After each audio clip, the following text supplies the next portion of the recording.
Hai, saya Wisnu Kumoro dan selamat datang kembali di Bedtime Story Podcast. Untuk episode kali ini saya agak kesal untuk merekamnya karena ini terinspirasi dari salah satu orang yang saya kenal secara pribadi dan dia sedang mengalaminya.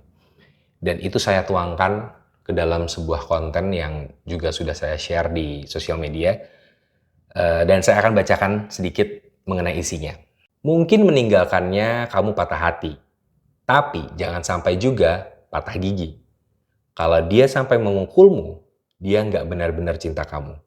Dia lebih cinta egonya. Kalau dia bilang dia cinta kamu, bisa jadi mendapatkanmu adalah bagian dari egonya. Kalaupun pukulan itu adalah kesalahan, itu hanya akan terjadi sekali. Karena yang berikutnya adalah pilihan. Jadi lebih baik kamu pergi, pulihkan diri. Kalaupun hatimu masih bilang cinta, percayalah, meninggalkannya adalah caramu menyayanginya. Agar dia belajar mengenal rasa kehilangan hal yang tak akan pernah bisa lagi jadi sama seperti semula. Dan ingat, cinta pertama sebenarnya bukan untuk orang yang ditemui pas reuni. Cinta pertama kita pantasnya itu untuk diri kita sendiri. Love yourself first.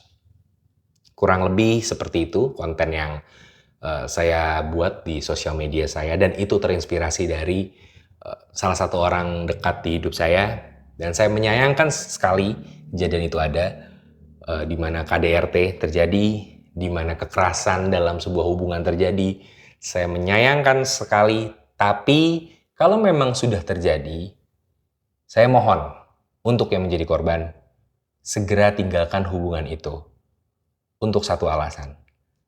Jangan jadikan pasanganmu sebagai pembunuh dirimu. Karena kekerasan itu tidak akan berhenti. Kekerasan itu akan berlanjut, bahkan ke level yang mungkin lebih tinggi. So, demi kebaikan kalian berdua, berpisahlah. Untuk para pelaku, kalau memang kamu belum bisa mengendalikan dirimu, kamu tidak bisa mengendalikan orang lain. Dan orang lain itu mungkin kamu rasa semakin jauh dari hal yang kamu inginkan. Tapi ingat, kamu tidak bisa mengendalikan dia karena kamu belum bisa mengendalikan dirimu. Dirimu yang paling kamu kenal aja gak bisa kamu kendalikan. Gimana dia yang memiliki pribadi berbeda? Apakah dia mau menurutimu sedangkan kamu untuk menuruti diri sendiri aja gak bisa?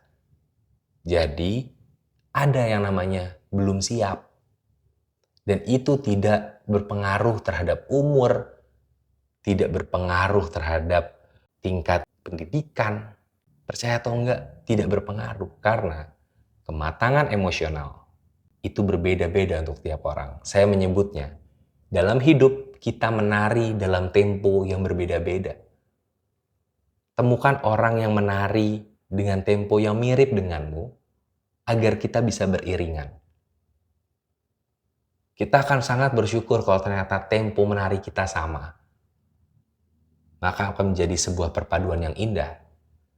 Tapi bagaimana kalau temponya berbeda? Jangan dipaksakan.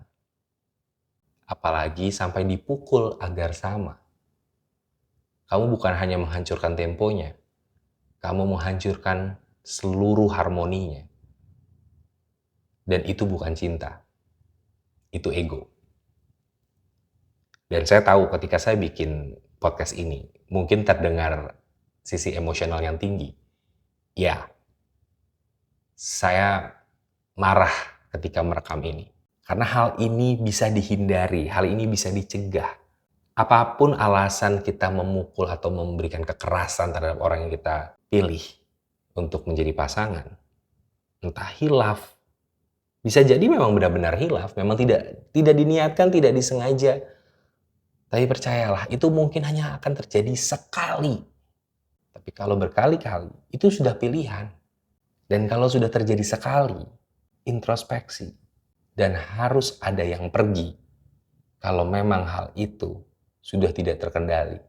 Gak apa-apa untuk jadi diri sendiri dan sendirian. Ketimbang kamu menyakiti pasangan kamu dan berujung jadi penyesalan.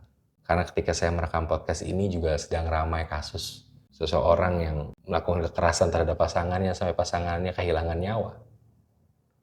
Dan dia menangis kejar sekali. Menangis menyesali itu semua. Saya nggak tahu itu tangis pura-pura atau tidak. Hanya dia dan Tuhan yang tahu. Tapi hal itu sangat-sangat disesalkan. Saya tahu setiap hubungan itu adalah urusan masing-masing orang-orang di dalamnya. Tapi ketika sudah menjadi sebuah kekerasan, itu jadi penyesalan seluruh orang di sekitarnya. Bukan cuma tentang 2 orang lagi, tapi jadi seluruh orang di sekitarnya. Itu jadi penyesalan bersama. So, untuk episode kali ini, saya cuma pengen share hal itu.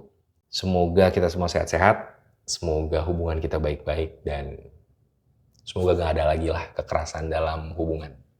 Apapun bentuknya, fisik maupun verbal, apalagi psikis. Semoga kalian semua sehat-sehat.